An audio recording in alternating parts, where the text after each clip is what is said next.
Out past Neptune, there is a place where ice outnumbers rock by the billions, and it should not make sense.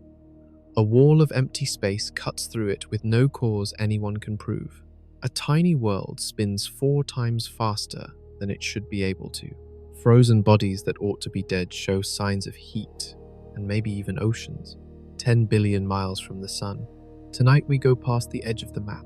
We will meet a snowman, shaped world glued together by a crash, slower than a person walking, a planet-sized mystery, tugging on orbits from the dark, and a hidden second belt that should not be there at all.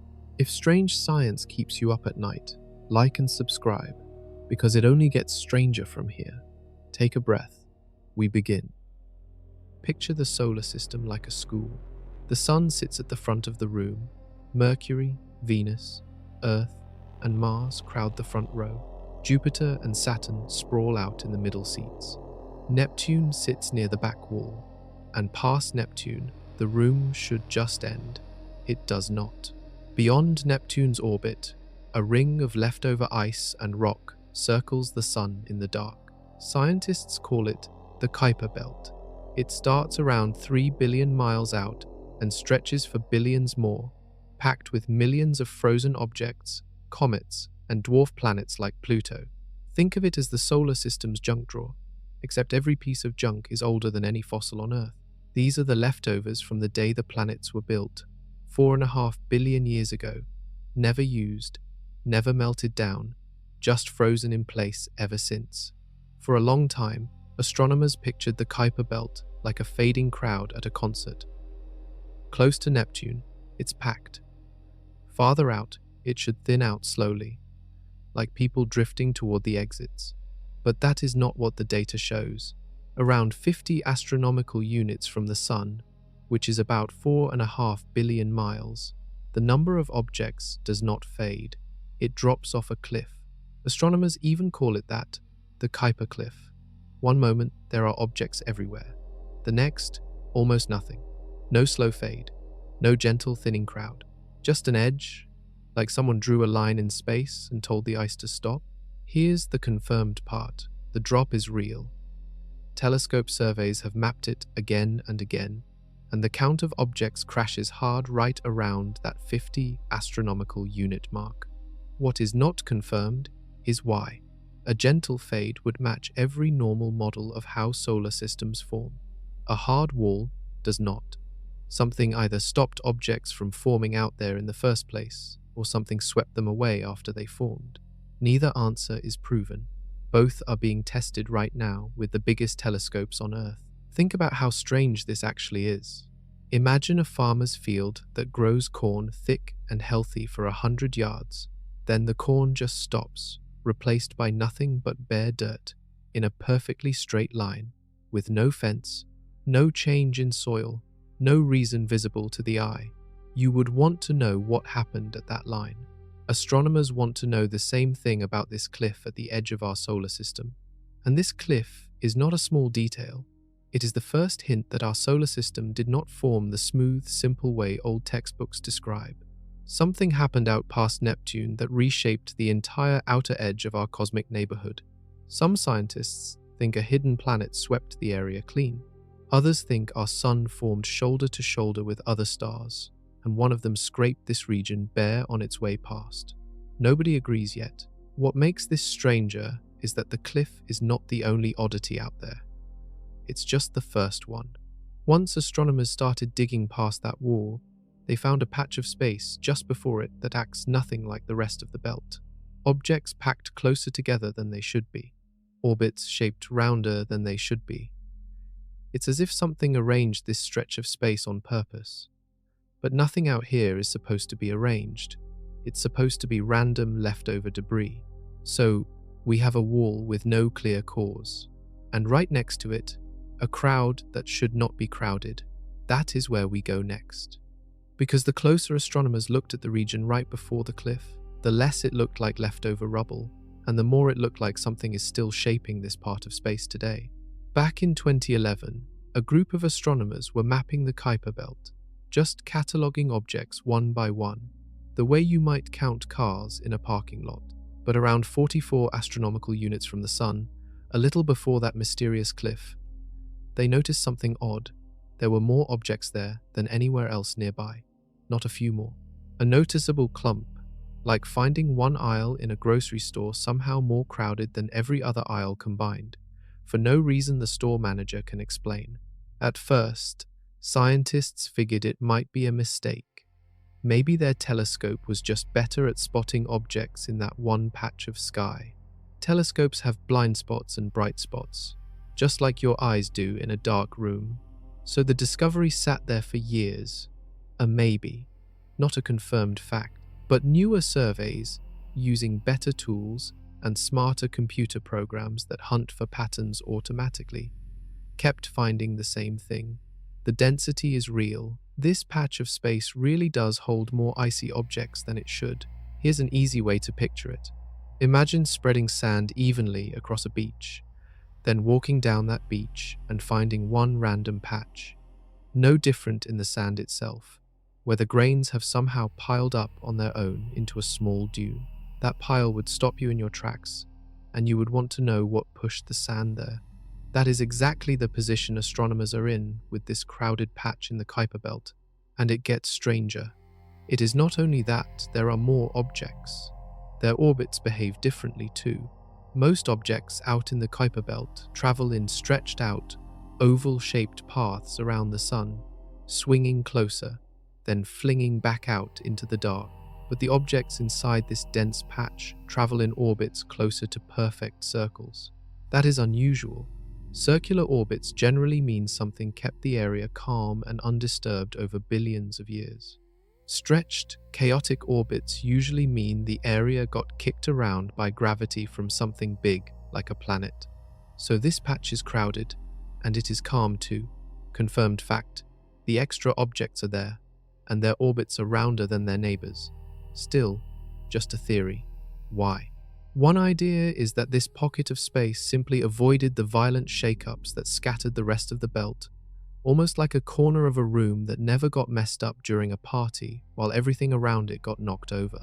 Another idea points to something bigger, something with real gravity, shepherding these objects into calmer paths, the same way a sheepdog keeps a scattered flock moving together in one direction. Nobody has spotted that shepherd yet. If it even exists, it could be nothing more than a quiet corner of space that got lucky. Or it could be the fingerprint of something massive we have not found. Either way, this patch breaks the pattern we expect from leftover rubble. Rubble does not organize itself, and this is where the story gets its first real turn. Because that idea of a hidden shepherd, something massive and unseen, tugging on orbits from a distance, comes up again and again across the Kuiper belt, in far larger and far stranger ways, well beyond this one weird patch. This crowded, calm little patch may be our first hint of something enormous hiding in the dark beyond it. On New Year's Day, 2019, a spacecraft called New Horizons did something no human machine had ever done. It flew past an object more than 4 billion miles from Earth, a tiny world so distant that sunlight takes over 6 hours just to reach it. That object is called Arakoth, and when the first pictures came back, scientists were stunned.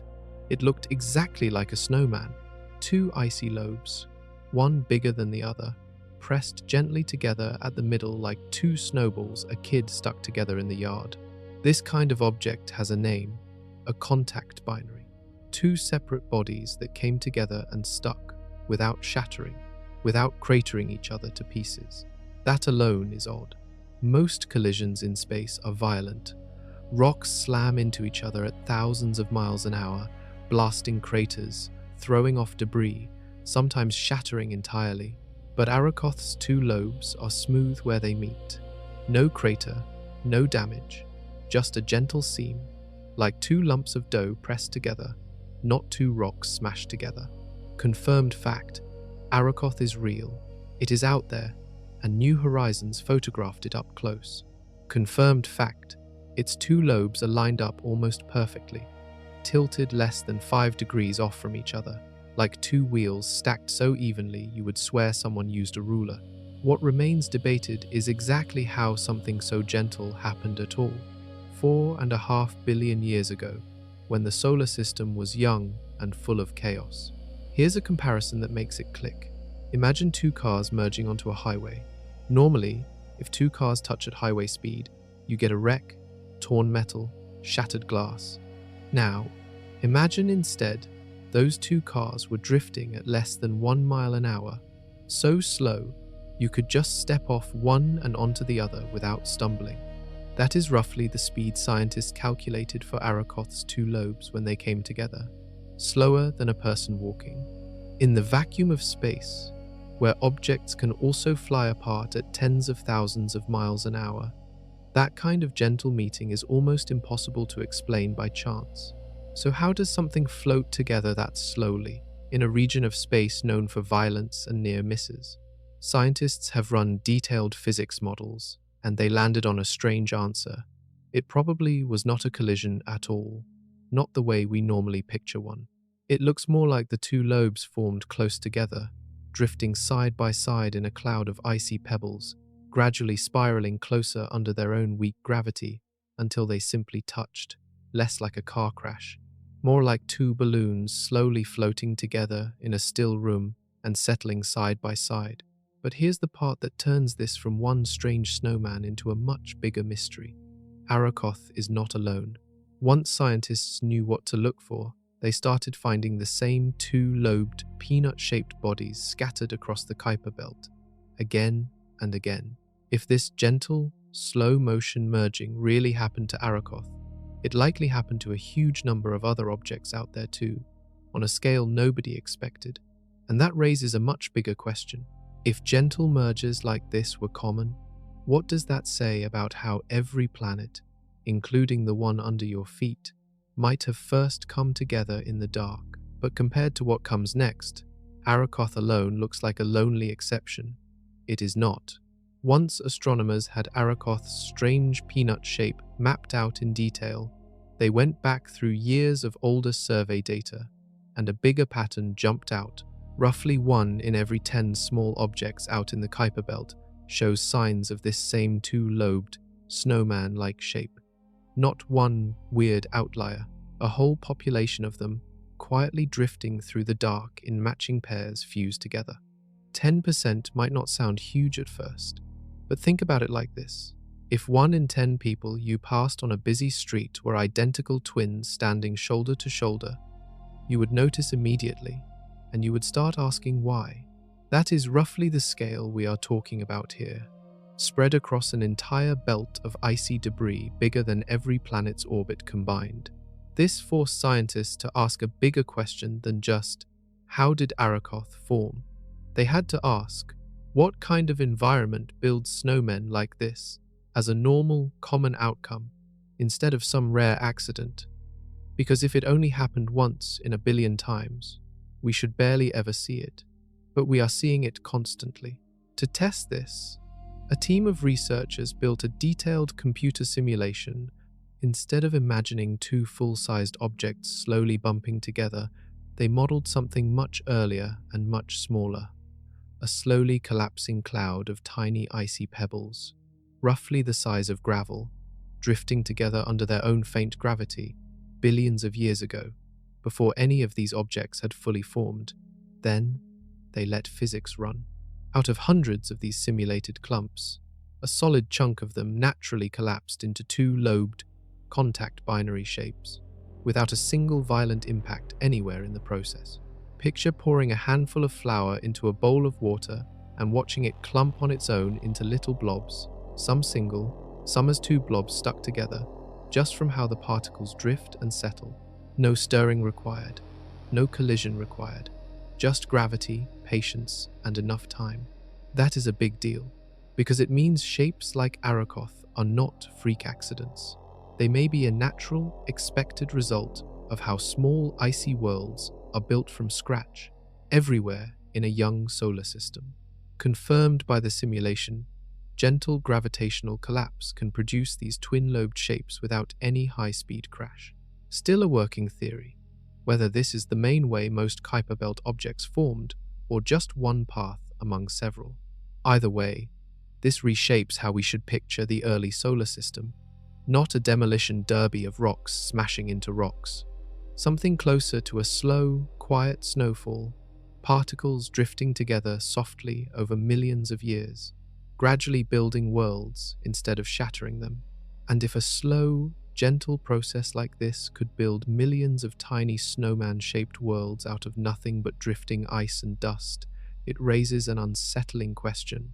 What else out here got built by processes this patient, this quiet, and this easy to miss? Because the next dwarf planet we are about to visit formed strangely, and then ended up moving in a way that breaks the laws we thought governed every spinning object in the solar system. Far out in the Kuiper belt spins a dwarf planet named Haumea, and it does not behave like a normal planet at all. Most round worlds, including Earth, are shaped roughly like a ball, a little squashed at the poles from spinning, but still basically round. Haumea is not round. It is stretched out long and thin, more like a football or a stretched egg than a globe. Stranger still, it completes one full spin, one full day and night, in under 4 hours. Earth takes 24 hours to do the same thing. Imagine a merry-go-round that normally takes a full minute to spin once around, suddenly spinning 6 times faster, so fast that anyone holding on would go flying off the edge. That spin is not a small detail. It is the reason Haumea looks the way it does. Spin something fast enough and it stretches. The same way pizza dough stretches out into a long oval shape when a chef spins it hard and fast in the air. Haumea is doing that in slow motion, forever, frozen in that stretched shape by its own impossible speed. Confirmed fact. Haumea's shape and spin have been measured carefully, both from Earth-based telescopes and from watching it pass in front of distant stars, blocking their light for a moment in a way that traces its exact outline. What is still debated is how a world this size ever started spinning so violently fast in the first place. Something had to kick it into that speed, and normal formation processes should not do that. The leading idea involves a violent impact, long ago, that either spun Haumea up directly or blasted away a huge chunk of it, leaving the remaining piece spinning faster, the same way a figure skater speeds up their spin by pulling their arms in tight. If a slice of Haumea really was blasted off in the deep past, that missing material had to go somewhere. And it turns out, scientists believe they found exactly where some of it went, and it is orbiting Haumea to this day. Because Haumea is not traveling through space alone, it carries 2 small moons, and even stranger, a thin ring of debris circling around it, similar to Saturn's rings, just far smaller and fainter. A ring on a dwarf planet out past Neptune was not supposed to exist. For decades, rings were something we only expected around giant planets like Saturn and Jupiter, worlds enormous enough to have the gravity to hold a ring in place. Haumea broke that rule completely. Picture Saturn in your mind, its glowing rings wrapped neatly around it. Now imagine finding that exact same feature on something closer in size to a large asteroid, spinning so fast it stretched itself into a football, way out in the coldest, darkest part of the solar system anyone has ever explored. That is Haumea. So here is where this leaves us. One violent event, still not fully explained, appears to have spun up a dwarf planet, warped its entire shape, launched 2 moons into orbit around it, and left behind a ring that should not be possible at its size. That is already strange enough on its own. But Haumea's rings are not even the most extreme structure we have found clinging to a small, icy world out here. Because farther out, on an object barely wider than a small city, sits something that should be flat out impossible under the laws of gravity as we understand them. Deep in the Kuiper belt orbits a small world called Mani, and it holds a record that sounds made up. Mani is tiny, nearly 10 times smaller than Mars, but scientists studying its shape believe it may carry a mountain taller than Olympus Mons, the tallest volcano in the entire solar system, a mountain so massive on Mars that its base alone could cover an entire American state. Squeeze a mountain that size onto a world barely a fraction of the size of Mars, and you get something that should not be able to hold itself up. Here's why that matters. Gravity pulls things down, and it also limits how tall anything can grow. On Earth, mountains eventually stop growing taller because their own weight starts crushing the rock underneath them, like stacking too many bricks until the bottom brick finally cracks under the load. The bigger the planet, the stronger its gravity, and the shorter its maximum mountain height tends to be, generally speaking. Mars, being smaller and having weaker gravity than Earth, can support far taller mountains, which is exactly why Olympus Mons became so enormous. Small, low-gravity worlds should, in theory, be able to support even taller structures relative to their size. But Mani takes that idea and stretches it to an extreme. If the numbers hold up, this world may be carrying a mountain that towers over its landscape as a skyscraper towers over a single grain of sand sitting at its base. Confirmed fact: Mani's size and rough shape have been measured through careful observation. Still, a working estimate. Exactly how tall this feature really is, and whether it is one true mountain or a jagged pile of debris built up in a way that only looks like a single peak from a distance. If it is real, a formation like this raises hard questions about how such a small, icy body could support so much weight without collapsing under its own gravity over billions of years. Ice is not as strong as solid rock. Ice flows, ice cracks. Ice slowly settles over long stretches of time, the same way a tall pile of snow eventually slumps and spreads out if you leave it alone long enough. A frozen mountain this tall should have slumped into a flatter shape ages ago, unless something about the deep cold of the Kuiper belt keeps that ice locked rigid, frozen almost as hard as stone. That single idea, extreme cold acting like a kind of natural cement, holding fragile structures rigid that would collapse anywhere warmer, turns out to matter far beyond just one tall mountain on one small world. Because the same freezing conditions that might be holding up Mani's impossible peak may also be preserving something even stranger inside other Kuiper belt worlds. Not frozen shapes on the surface this time. Frozen chemistry, sealed deep underground, quietly hinting that some of these ancient icy bodies may not be as cold and dead on the inside as anyone ever expected. Two of the largest worlds in the Kuiper belt, Eris and Makemake, were long assumed to be exactly what they look like: frozen, dead, and unchanging, locked in permanent deep freeze so far from the sun that almost no heat could ever reach them. For years, that assumption held. Then scientists pointed the James Webb Space Telescope at both worlds and found something that did not fit that story at all. Both Eris and Makemake are coated in methane ice, which by itself is not surprising. Plenty of icy worlds carry frozen methane on their surface. What surprised scientists was the exact type of methane they found. Methane comes in slightly different versions, based on tiny differences in the atoms that make it up, called isotopes. Certain isotope patterns only show up when methane forms fresh, from chemical activity happening right now, not methane that has simply been sitting there, unchanged, since the solar system's birth. Here's a comparison that helps. Imagine finding a warm loaf of bread sitting on a kitchen counter in a house that has supposedly been empty and powered off for 100 years. Your first thought would be that something or someone baked it recently. That is essentially the situation scientists found themselves in with Eris and Makemake.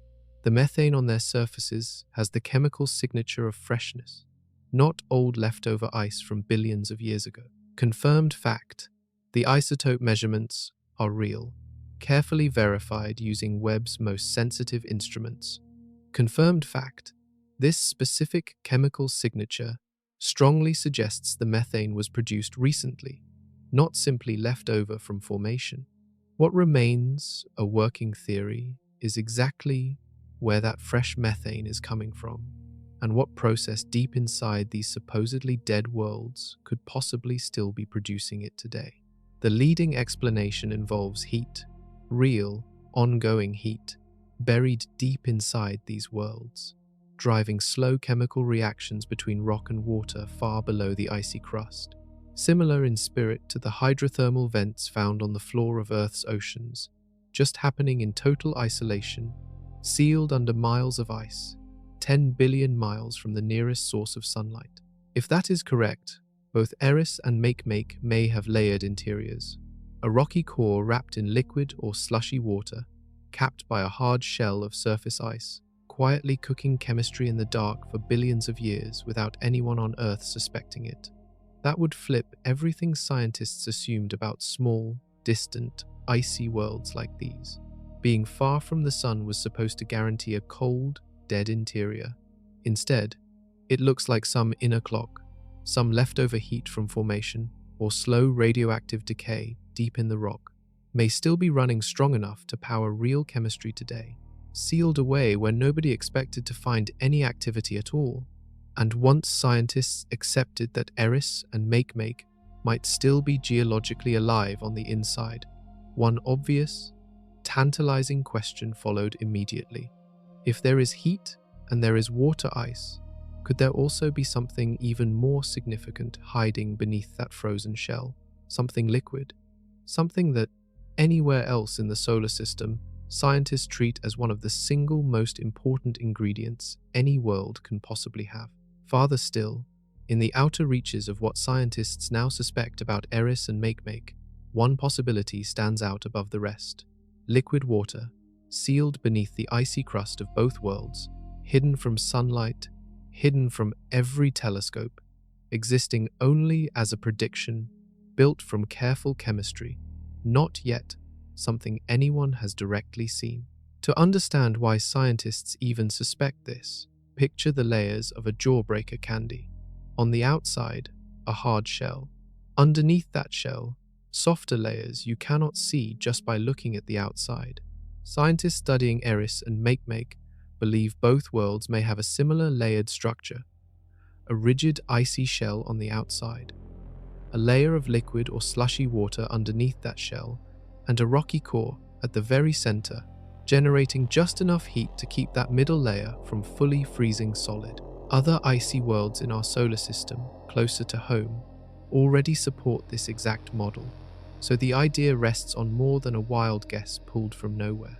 Jupiter's moon Europa and Saturn's moon Enceladus both show strong evidence of oceans hidden beneath their icy shells, kept liquid by internal heat despite orbiting in the deep cold of space. If moons that far from the sun can hide oceans, there is no basic reason dwarf planets even farther out could not do the same thing, provided they have enough internal heat to keep that water from freezing completely solid. Confirmed fact. The chemistry researchers measured strongly points toward ongoing internal heat on both worlds. Still a theory, not yet confirmed, whether that heat is enough to maintain an actual liquid ocean today versus a mostly frozen, slushy layer that used to be more liquid in the deep past and is slowly freezing over now. Nobody has drilled into either world. Nobody has sent a spacecraft close enough to check directly. Every piece of this comes from careful, indirect chemical detective work done entirely from telescopes hundreds of millions of miles away. And here is the detail that makes scientists take this seriously rather than dismiss it. Eris happens to be one of the most reflective objects in the entire solar system, second only to Saturn's icy moon Enceladus, a moon we already know, sprays freshwater ice out from cracks in its surface, constantly repaving itself with clean new material from its hidden ocean below. That kind of extreme brightness on Eris hints that something similar could be happening there too, a slow, constant resurfacing process, refreshing the ice from underneath rather than a surface that has simply sat unchanged and dust-covered for billions of years. If any of this holds up under future observation, it would mean liquid water, the single ingredient scientists search for most urgently anywhere they look for the possibility of life, may exist in one of the coldest, most forgotten regions of our entire solar system, not close to the sun, where warmth makes sense, 10 billion miles out, in a place many scientists spent decades assuming was simply too far, too cold, too dead for anything like this to survive. But not every scientist is convinced. Because for every researcher excited about a hidden ocean out here, there is another one raising their hand with a very different, much more skeptical explanation. But compared to the excitement over hidden oceans, plenty of scientists are urging caution, and their doubts deserve just as much attention as the exciting theory itself. Because science does not work by everyone instantly agreeing with the most thrilling explanation. It works by testing ideas against every possible alternative first. And right now, the ocean theory for Eris and Makemake has not passed every single test yet. One planetary scientist studying these worlds put it bluntly: everybody wants distant icy worlds to be geologically active. Because active worlds are exciting, active worlds might support life, active worlds make headlines. That desire, however understandable, is exactly the kind of thing careful scientists have to watch out for in themselves. Wanting an answer to be true is not the same as proving it is true. Here's the honest, confirmed scientific picture right now. The fresh methane signature on Eris and Makemake is real and well measured. What is not settled is the cause. Internal heat and liquid water is one possible explanation, but it is not the only one on the table. Some researchers argue the methane could be explained by other slower chemical processes, ones that do not require a hidden ocean at all, just unusual rock chemistry reacting extremely slowly with trace amounts of water ice. No liquid required, no warm interior required. Think of it like finding a mysterious warm spot on a bedroom wall. One explanation is a hidden heater running behind the wall, but another explanation might just be a spot that happens to face the western sun each afternoon, retaining a little extra warmth from that light, with no heater involved at all. Both explanations fit the basic observation. Only more digging tells you which one is actually true. That is exactly the position scientists are in with Eris and Makemake today. The fresh methane is confirmed. The theory of hidden oceans is a strong, serious contender published in respected science journals, built on solid modeling, but it remains a theory, one among a small handful of competing explanations, not a settled fact anyone can put in a textbook yet. What would settle it?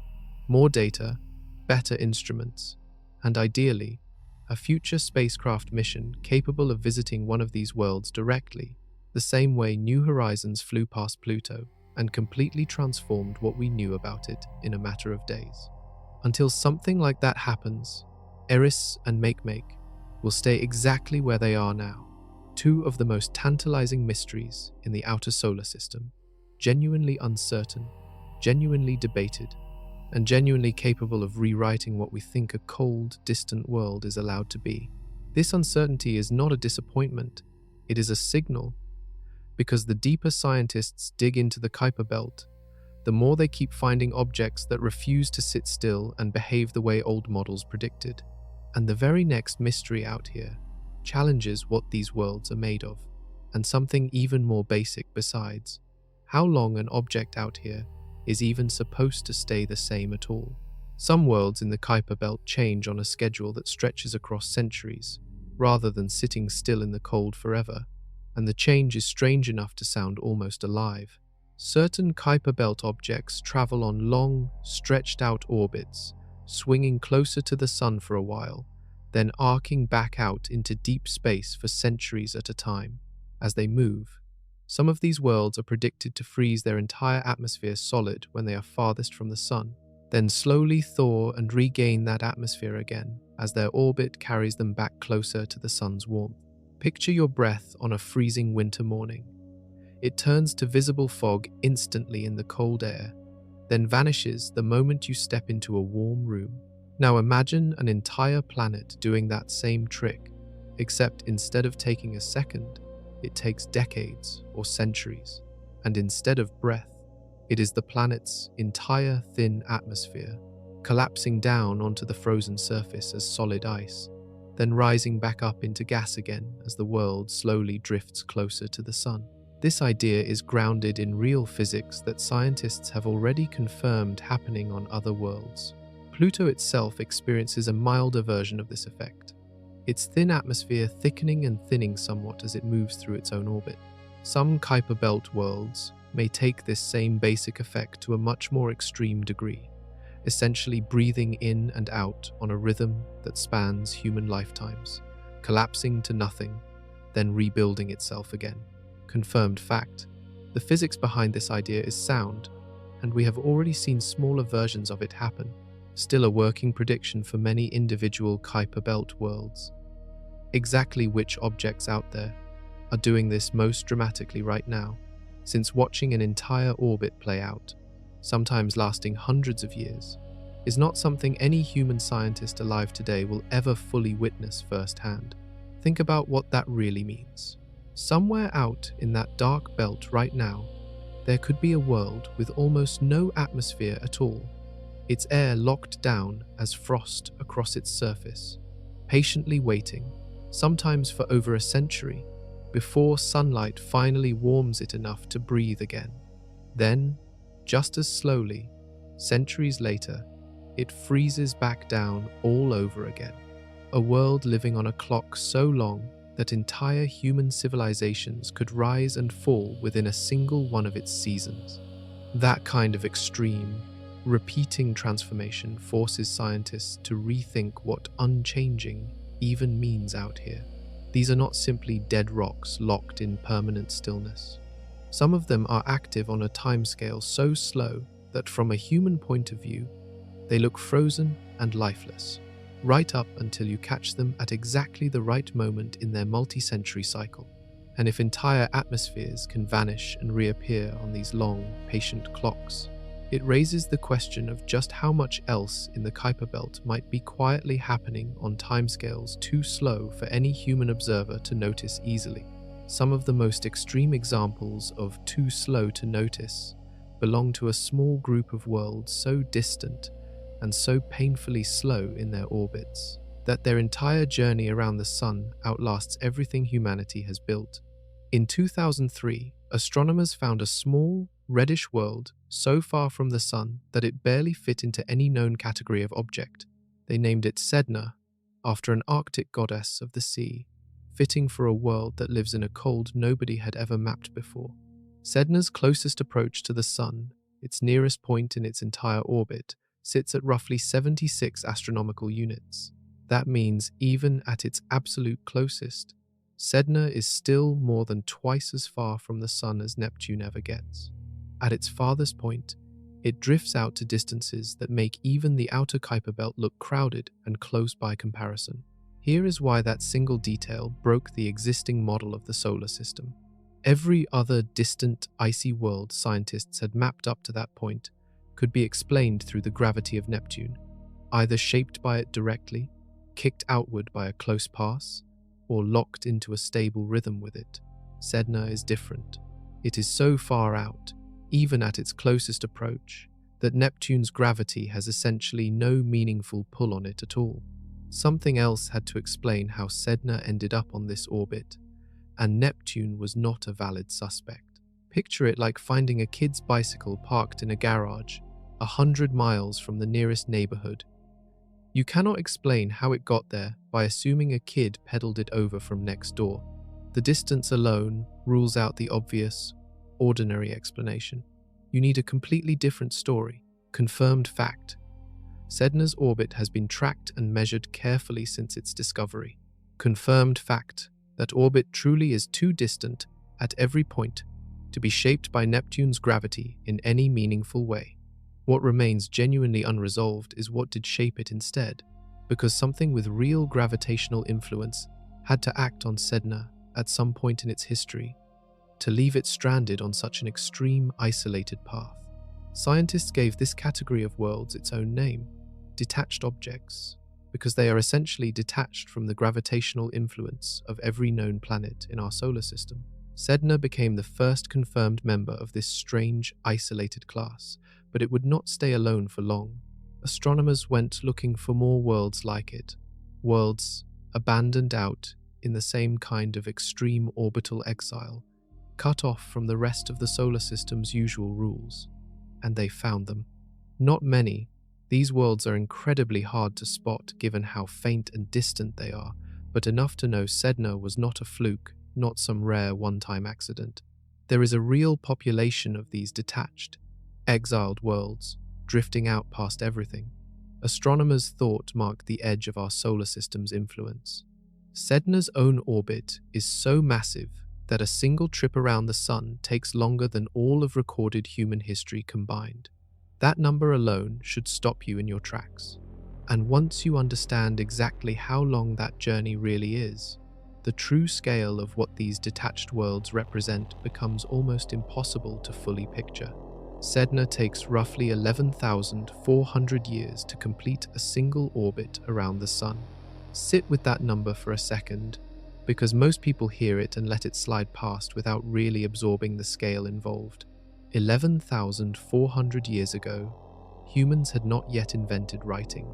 There were no pyramids, no cities, no wheels rolling on any road anywhere on Earth. The last time Sedna was anywhere near this same point in its orbit, agriculture itself had not been invented yet by any civilization on the planet. Here is a comparison that might land harder. If Sedna started its current lap around the Sun at the exact same moment the pyramids of Egypt were being built, it still would not have finished that lap today. Every human empire that has ever risen and collapsed, every war, every invention, every single generation of your entire family line stretching back as far as any historian can trace, all of that happened during roughly 1/3 of a single Sedna year. It has not even made it halfway around the Sun since the earliest known human civilizations began. Confirmed fact, this orbital period has been calculated carefully from Sedna's measured position, speed, and the physics of gravity, and it is about as solid a number as astronomers can produce for an object this distant. There is no real controversy over the length of the orbit itself. The genuine mystery is a different question entirely. How did something end up on an orbit this extreme in the first place? Think about launching a ball with a slingshot. For the ball to travel that stretched out and take that unbelievably long to come back, something had to fling it outward with tremendous force at some point in the distant past, then let it go, leaving it to drift on that same long, lonely arc forever afterward, slowing down, stretching out, swinging farther from the Sun than almost anything else known to exist within our solar system's gravitational reach. The leading suspects for that ancient slingshot fall into two very different categories. One option, a still undiscovered planet, massive enough to fling smaller worlds like Sedna outward with a close gravitational encounter billions of years ago. Another option, something completely external to our solar system, a star that passed close by long before Earth had cooled into a solid planet, disturbing the young solar system's outer edge on its way past, then continuing on its own path through the galaxy, leaving behind a permanent scar in the orbits of these distant, detached worlds. Neither theory has been proven. Both remain live possibilities, actively studied and argued over in published research today. What makes this genuinely thrilling, rather than simply confusing, is that Sedna is not the only object carrying this kind of scar. Other worlds share similarly extreme, detached orbits, and when scientists lined those orbits up side by side and compared them directly, they noticed something that no random, chaotic explanation should ever be able to produce on its own. Here's where the story of these detached, exiled worlds takes a genuinely strange turn. When astronomers gathered up the handful of known objects sharing Sedna's extreme kind of orbit and plotted them together on a single map of the solar system, the orbits did not point in random directions the way pure chance should produce. They lined up, their long, stretched paths all leaned toward roughly the same direction in space, and their orbits sat tilted at a similar angle away from the flat plane where most planets orbit. Picture the hands of 6 different clocks scattered across 6 different rooms in a huge house. If those clocks are unrelated, running on their own, their hands should point in every possible direction with no pattern at all whenever you check them. Now imagine walking through that house and finding all 6 clocks, despite being totally disconnected from one another, somehow have their hands pointing in almost the exact same direction. You would not shrug that off as random chance. You would immediately suspect something is secretly connecting them. That is essentially what astronomers found with these distant, detached worlds. Researchers calculated the odds of this kind of alignment happening purely by random chance, and the number came out incredibly small, roughly 1 chance in 15,000. In scientific terms, that is close enough to impossible that most researchers refuse to write it off as coincidence. To put that number in perspective, it is roughly the same likelihood as guessing a stranger's exact birthday correctly on the very first try more than 40 times in a row. Confirmed fact: the alignment itself is real and has been measured carefully across multiple independent surveys, using different telescopes run by different teams in different years, all landing on the same basic pattern. Confirmed fact: the odds of this specific alignment happening completely by random chance are extremely low. What remains a working theory, not yet settled, is the actual cause behind that alignment, because something had to organize these distant, isolated orbits into roughly the same direction, and gravity from an object we have not yet confirmed is currently the leading suspect. It helps to remember these are not neighboring objects nudging each other directly. Sedna and its companions are separated by distances larger than the entire orbit of Neptune, too far apart to meaningfully tug on one another through their own individual gravity. Whatever aligned them had to reach across that entire gap at once, touching each one from a single shared source. The same way a single strong wind can bend every flag on a street to point the same direction, even though the flags themselves have no way of communicating with each other. This single discovery is the moment the story of the outer solar system shifted from a handful of separately strange objects into something that looked like one connected mystery. A wall with no explanation, a crowded, calm patch of space, peanut-shaped worlds built by gentle collapse, fast spinning dwarf planets carrying impossible rings, distant worlds that might hide oceans, and now, several isolated, exiled orbits, unmistakably pointing in the same direction, as if something out there has been quietly herding them into place. Scientists needed a name for whatever might be causing this alignment, some single explanation big enough to tie every one of these separate oddities together into one coherent picture. And the leading candidate they landed on is not a small icy rock like everything else we have covered so far.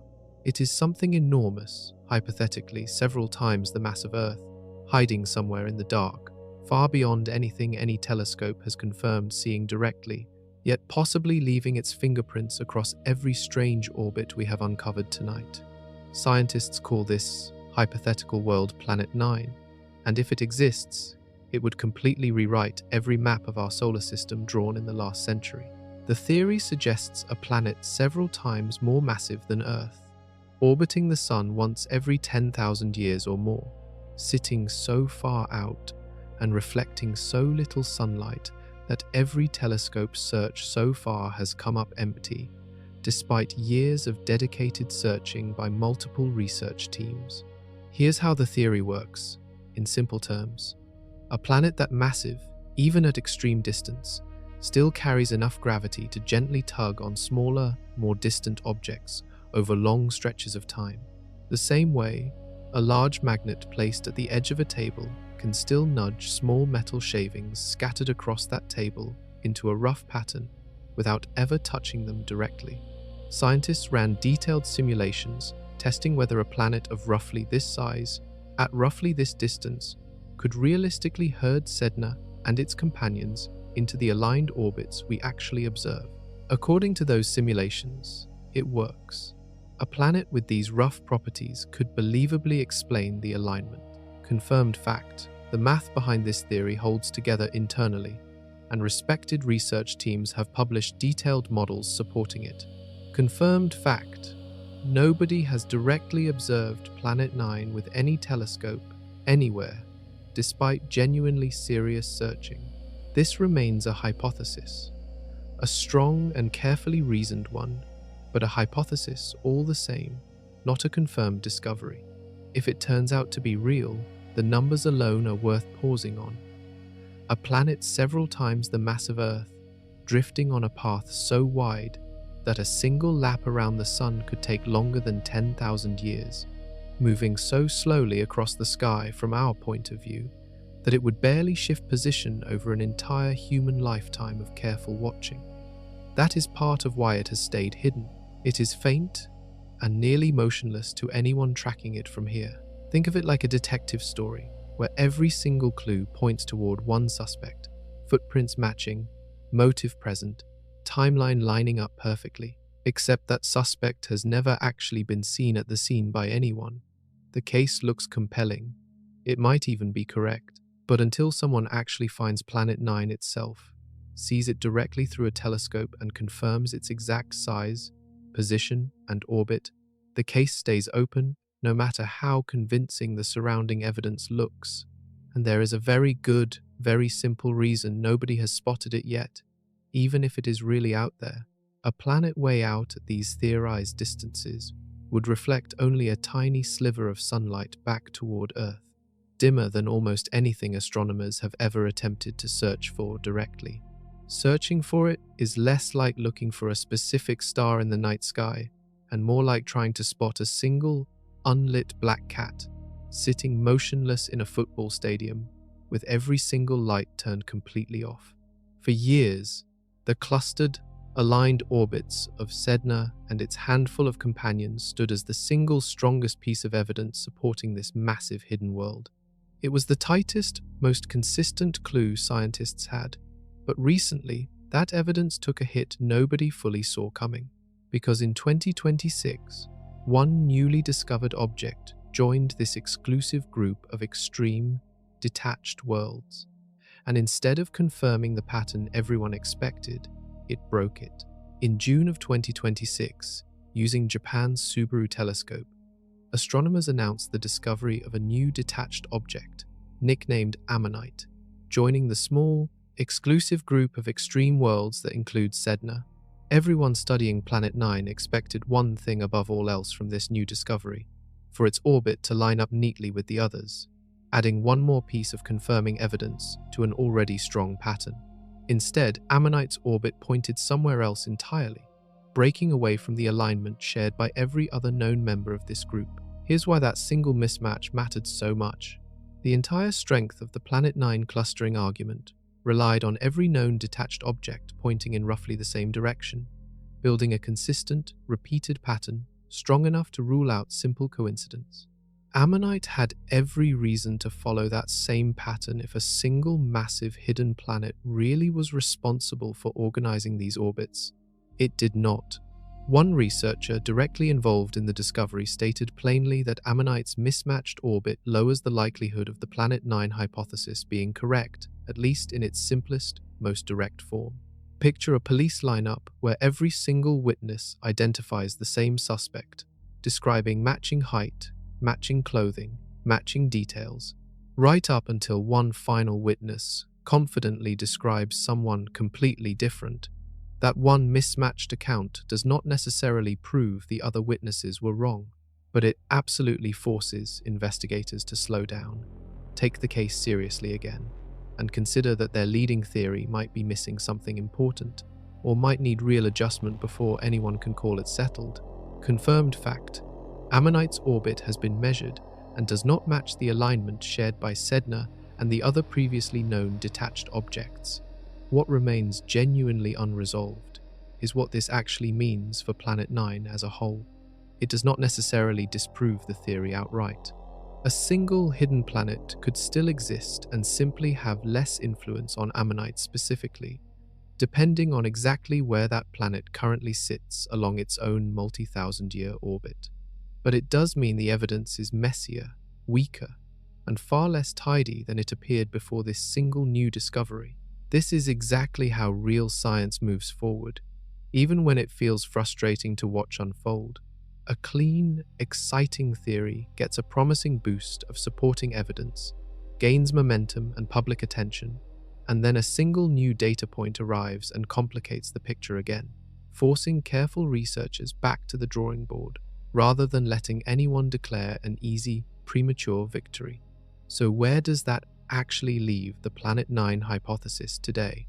Not dead, not confirmed, sitting exactly in the uncomfortable middle, propped up by real evidence, challenged by real evidence, waiting on one thing above everything else: dramatically better data.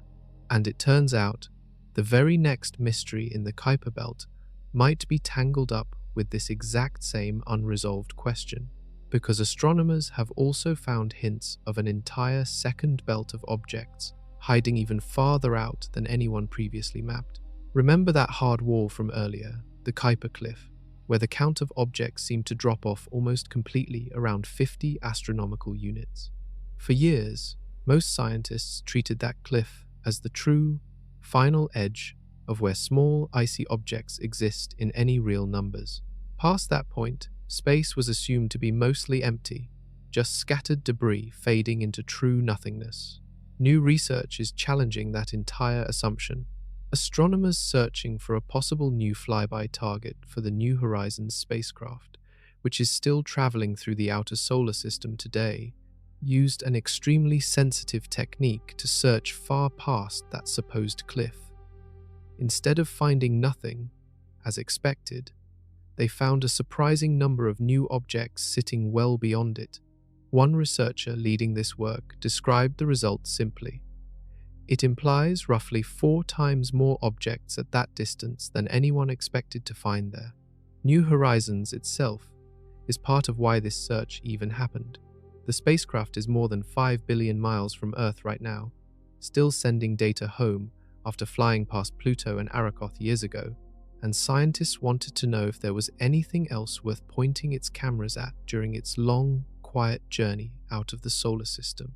Searching for a new target accidentally uncovered a much bigger question about how much of the outer solar system we have actually mapped at all. Here's a comparison that captures the shock of that number. Imagine you have thoroughly explored every room in what you believe is a small house, confident you know its full size and layout. Then you discover a hidden hallway leading to an entire second wing of rooms you never knew existed, quadrupling the size of the house you thought you understood completely. That is roughly the scale of surprise astronomers are dealing with here, except the house in this case is our own solar system. Confirmed fact: these newly discovered objects are real, verified through careful, repeated observation using a technique called shift and stack, where astronomers combine many faint, blurry images together in a way that reveals extremely dim, slow-moving objects that no single image could show clearly on its own. What remains an open question is what this discovery actually means for the shape of the Kuiper belt as a whole.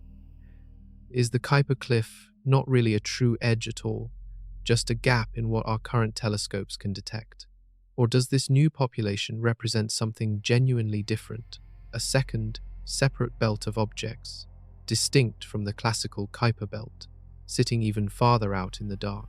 A separate, independent survey, looking in a different direction, has not yet confirmed finding this same extended population, which means the case remains open, not settled. Confirmed fact: something more clearly exists out past the cliff than previously believed. Still a working theory. Whether that something forms a genuine second belt or simply extends the boundaries of the belt we already knew about into territory we simply had not searched carefully enough before. Either way, the numbers already do not fully add up, because even accounting for this newly discovered population, the actual count of confirmed objects out there still falls short of what current solar system models predict should exist. There is either a real physical gap out here that's something carved clean, or an enormous number of objects still sitting completely undiscovered, waiting on a telescope powerful enough and patient enough to finally find them. Not every scientist believes a hidden planet is required to explain any of tonight's strangest orbital mysteries. There is a serious, competing theory, and it does not involve a hidden ninth planet at all. Instead, it points to something far less dramatic sounding, but potentially just as powerful: the combined, collective gravity of every single object already known to exist out in the Kuiper belt, all pulling together at once. Here's the basic idea. A single grain of sand has essentially no gravity worth mentioning, but billions of grains of sand piled together into a massive dune absolutely do exert real, measurable force and structure, even though no individual grain is doing much on its own.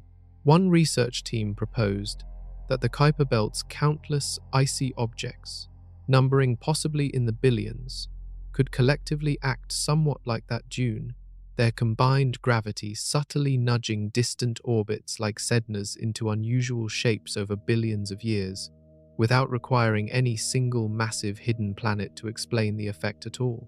In their model, these icy objects behave almost like the slowly moving hands of a giant clock, gradually shifting each other's orbits over immense stretches of time, purely through their shared, cumulative gravitational pull. No ninth planet required anywhere in the equation. Confirmed fact. The basic physics behind collective gravity is completely sound. This is not some fringe idea.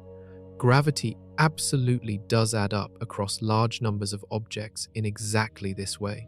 What remains genuinely debated is whether there are actually enough objects out in the Kuiper Belt, with enough combined mass, to produce the full specific pattern scientists have observed, or whether the numbers simply fall short, leaving a gap that still requires something extra, possibly still Planet 9, to fully close.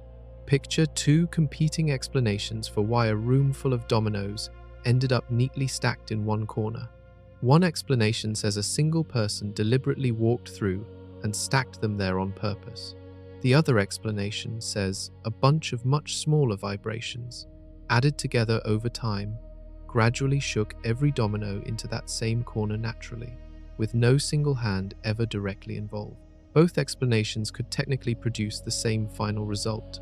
Figuring out which one actually happened requires much closer, more careful evidence than simply looking at the final stacked pile.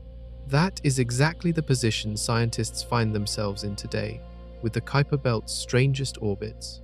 Both explanations, a hidden planet, and combined gravity from countless smaller objects, remain live possibilities, actively studied, argued over, and tested against each other in ongoing research.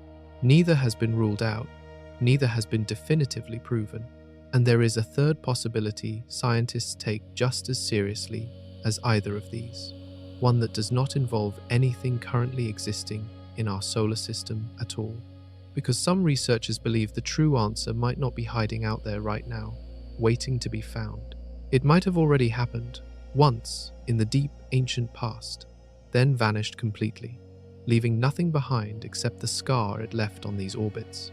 Here's a theory that does not require anything hiding in our solar system today at all. Instead, it points backward, all the way to the very beginning, when our sun was young and still surrounded by countless other newborn stars, all clustered together tightly in the same stellar nursery where they were born. Stars are not born alone. The sun almost certainly formed inside a crowded cluster of thousands of other young stars, all packed together far more closely than any stars are today, before gradually drifting apart over billions of years to their current positions scattered across the galaxy.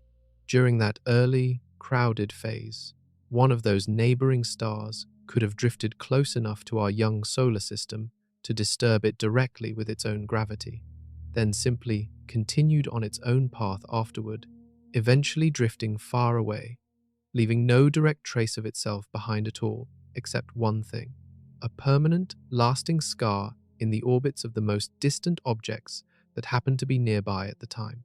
Picture a crowded subway platform where two trains briefly pass close beside each other. Passengers standing near the windows might feel a rush of air and a slight jolt as the trains pass. Then the second train continues on, vanishing down its own separate track, gone completely, while the people who felt that jolt are left slightly rearranged from where they originally stood.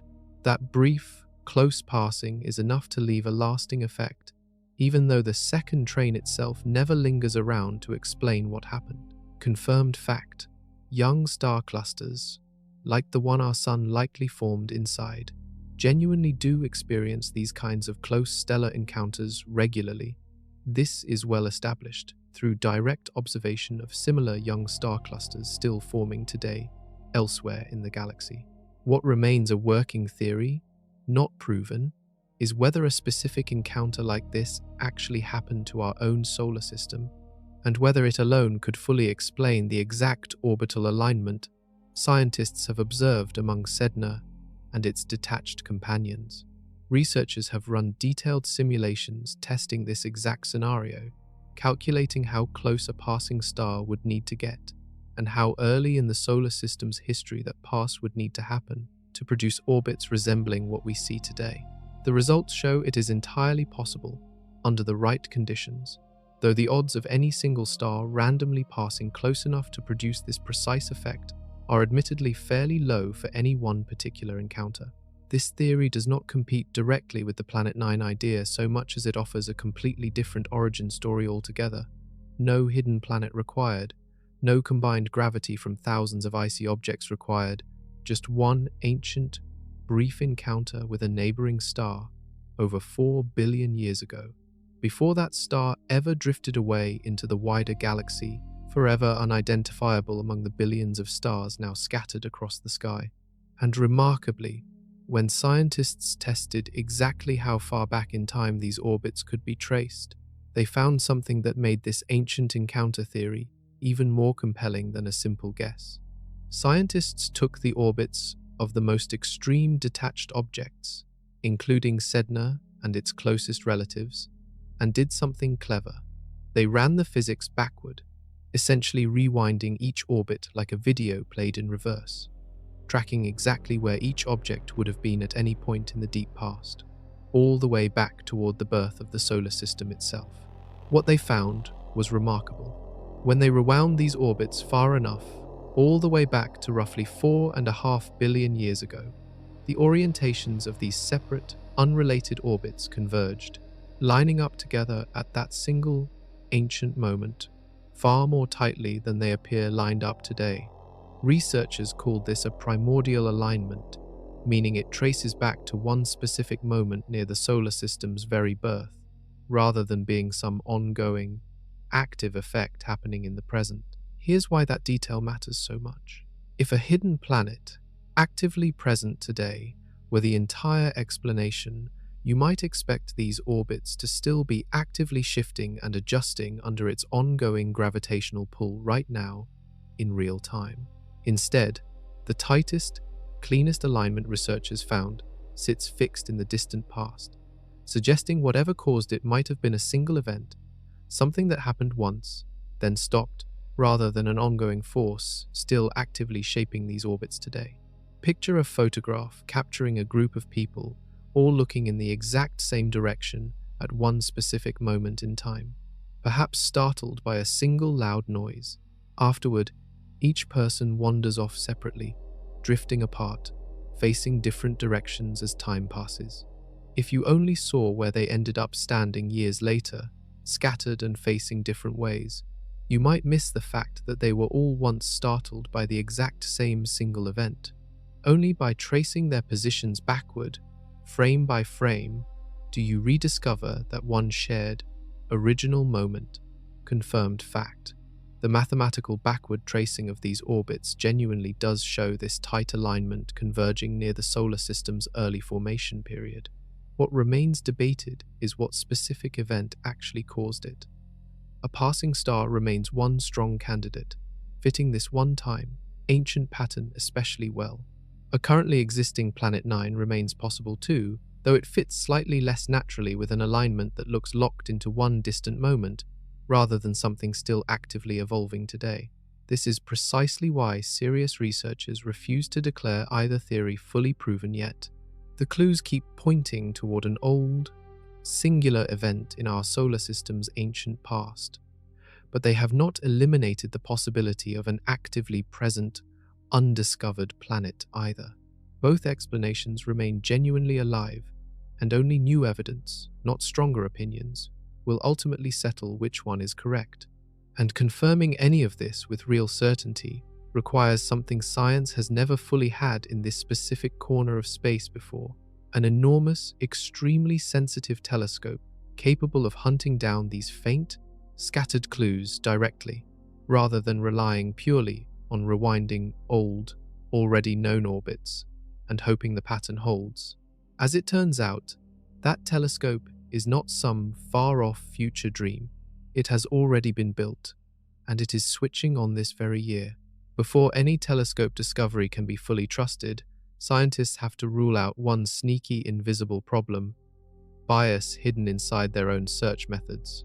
This might sound like a strange thing to worry about, but it turns out to be one of the biggest challenges in exactly this kind of research, and it directly reshaped how astronomers view the Planet 9 clustering evidence. Here's the problem in simple terms. Telescopes do not search the entire sky equally. They tend to point toward brighter patches of sky, avoid areas crowded with background stars that make faint objects harder to spot, and often follow up more easily on objects found near regions they already searched before. Over years of separate surveys, these small, practical choices can accidentally create a pattern in the data that looks like a real scientific discovery, even though it is really just a reflection of where astronomers happen to look hardest, not where objects actually are most common. Picture searching a public park for lost pocket change, but only checking underneath benches, because that is simply the easiest, most comfortable place to search. If you count up all the coins you eventually find, and every single one happens to be near a bench, you might wrongly conclude that coins in this park are somehow specifically drawn toward benches. In reality, you just were not searching anywhere else with the same effort. So of course every result you found came from the one place you actually looked closely. This is exactly the concern some scientists raised about the original Planet 9 clustering evidence. If early surveys happened to search certain patches of sky more thoroughly than others, for practical, unrelated reasons, the apparent clustering of extreme orbits might partly reflect that search pattern, rather than reflecting a true, physical clustering caused by some massive hidden planet.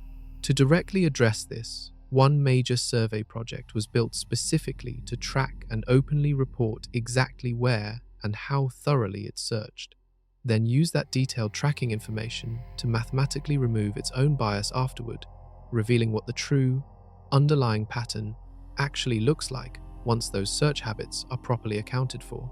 Confirmed fact: this careful survey, using this exact self-correcting method, found no significant clustering among the newer objects it personally discovered, technically weakening part of the original case for Planet 9 as it was first proposed.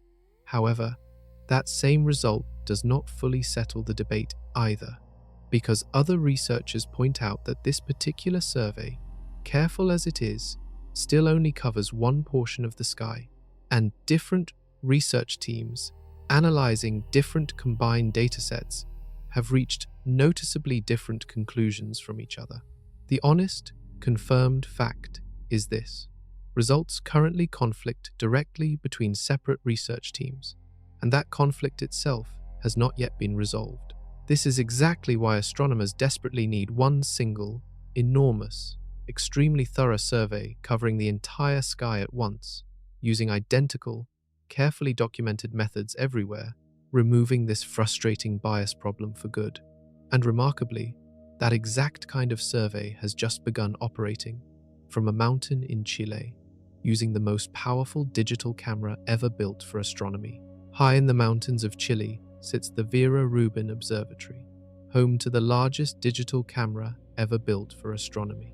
A camera powerful enough to photograph an object the size of a golf ball from 15 miles away, while simultaneously scanning enormous stretches of the night sky in a single pass. This telescope was not designed with just the Kuiper belt in mind. It will study countless things across the universe, but one of its planned projects speaks directly to almost every single mystery covered tonight. Astronomers have proposed using Rubin for an extremely deep, focused survey specifically targeting the far outer solar system, searching along the same path New Horizons is currently traveling through, hunting for exactly the kind of faint, slow-moving objects that regular telescopes simply cannot detect. Using around 30 hours of dedicated observing time, spread across roughly a year, this survey alone is projected to discover and calculate accurate orbits for as many as 700 new Kuiper belt objects. Here's why that number is staggering. 700 newly confirmed orbits would represent one of the single largest additions to our known map of the outer solar system in the entire history of studying it. Picture spending decades slowly filling in a jigsaw puzzle, one or two pieces at a time, then suddenly being handed 700 new pieces all at once, guaranteed to fit somewhere into the picture you have been struggling to complete for years. Confirmed fact. This survey plan has been carefully designed, reviewed, and approved by expert astronomers, and the Rubin Observatory itself is real, built, and actively beginning its work. What remains ahead, not yet confirmed, is exactly what these new discoveries will actually reveal once the data starts coming in. Will they finally confirm real clustering in extreme detached orbits, strengthening the case for Planet 9? Will they reveal that earlier apparent clustering really was mostly a product of search bias, weakening that same case significantly? Will they confirm or challenge that possible second belt, hiding out past the Kuiper cliff? Every one of these open questions from tonight sits directly in this survey's path. This project began its observations this very year, in 2026, with results expected to start rolling in over the following months and years. As the survey progresses through its planned observing schedule, a real and current effort rather than a distant future promise. For the first time, nearly every major open question raised across this entire episode has a realistic, near-term chance of getting a genuine, data-backed answer, rather than remaining stuck in the same theoretical debate that has dragged on for years. Scientists studying this region describe this moment as a turning point, a true test. The leading theories cannot simply avoid or dodge any longer. Either the data will support the patterns researchers have suspected for years, or it will not. And either outcome would represent a massive leap forward in finally understanding the hidden edge of our own solar system. And that leads to the single biggest question hanging over everything discussed tonight. What happens if this powerful new telescope searches carefully, thoroughly, patiently, and still finds absolutely nothing out there at all? Here's a question most people never stop to ask about the Planet 9 search. What happens if scientists look and keep looking, using the most powerful telescope ever built for this exact kind of search, and simply find nothing there at all? A confirmed absence would actually be just as scientifically important as a confirmed discovery, maybe even more revealing in some ways, rather than a waste of time or a string of false alarms. One of the lead researchers on this new deep survey project explained it plainly. If a certain number of new distant objects are expected to emerge from this search, and that expectation is not met, then scientists have completely missed something fundamental about how the outer solar system actually works. In other words, either the hidden planet is out there, or something else entirely.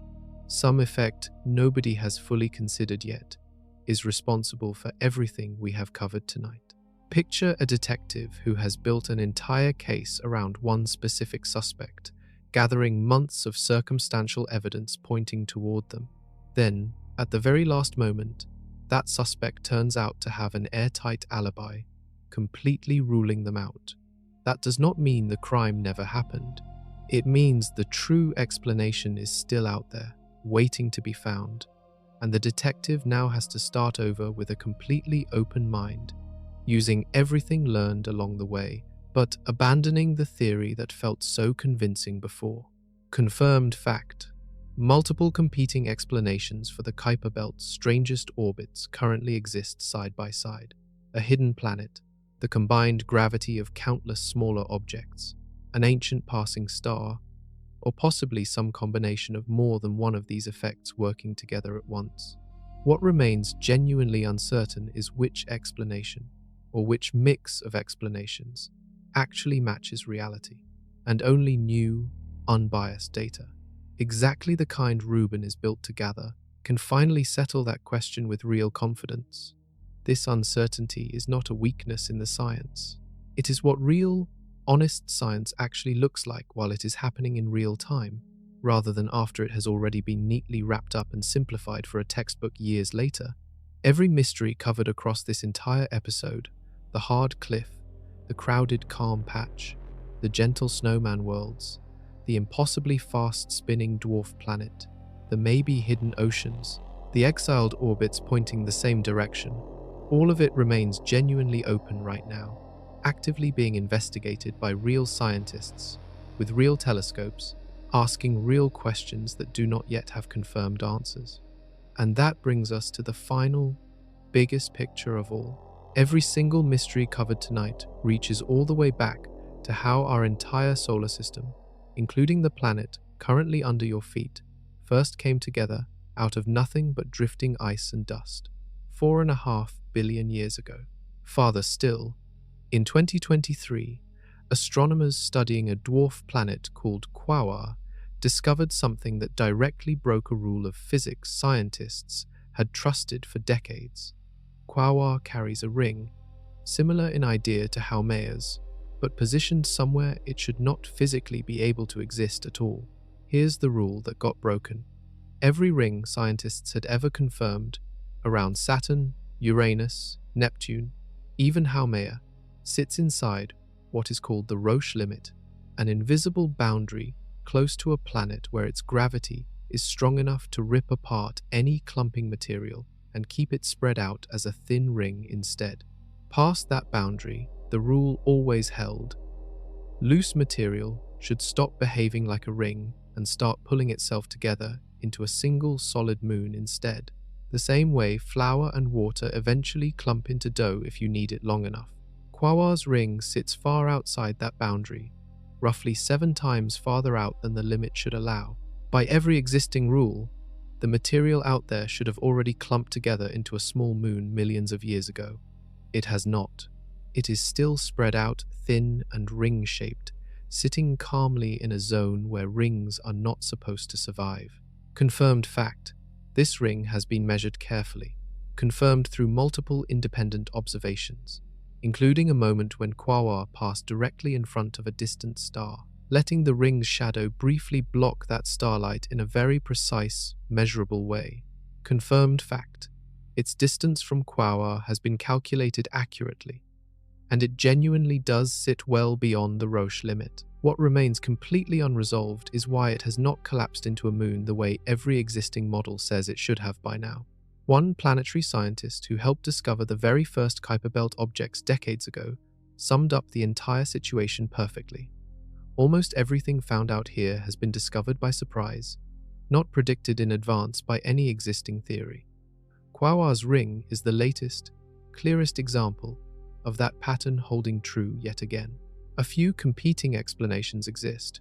Maybe the ring's icy particles are unusually bouncy, colliding with each other over and over without ever sticking together, like a swarm of tiny rubber balls constantly bumping apart instead of clumping. Maybe Quaoar's known moon, or some other unseen moon nobody has spotted yet, is quietly using its own gravity to keep the ring stable and stretched out.